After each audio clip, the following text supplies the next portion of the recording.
Airbnb is an online marketplace for everyday people to offer their homes and apartments as short-term rental places. The main appeal of Airbnb is to provide cheaper and more authentic alternatives to the traditional tourism experience. The main effects of the dramatic increase in Airbnb hosts and listings in Sydney are 1, the increasing pressure on housing prices, and 2, the disruption to local communities.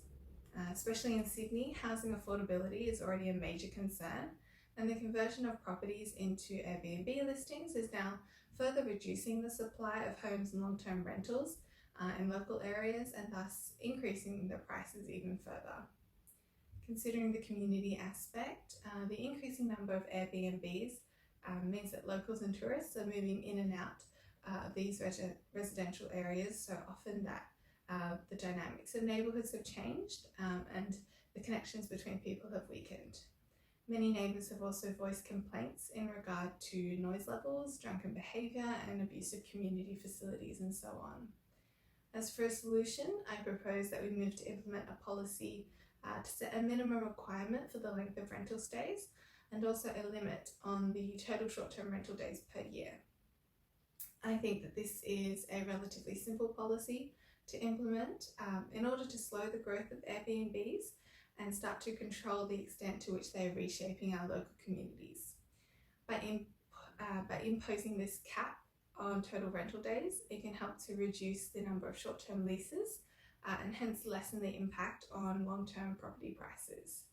Moreover, the minimum requirement will encourage tenants to be more mindful of the effect of their behaviour on neighbours.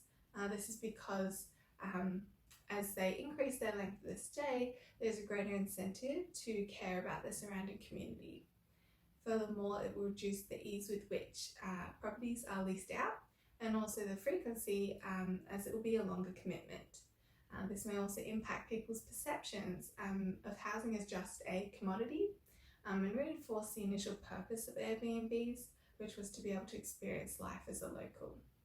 I think that this policy will be very effective because while it seeks to constrain some of these potential negative impacts of Airbnbs on the local area, it still allows for the great many benefits, such as for hosts to take advantage of extra income opportunities for the times that their property is vacant and diversify their source of income. However, in the long term, we need to be considering more policies to legitimise the industry, perhaps seeking to position it in the same category as hotels in regards to taxes and regulations for a more even competitive playing field.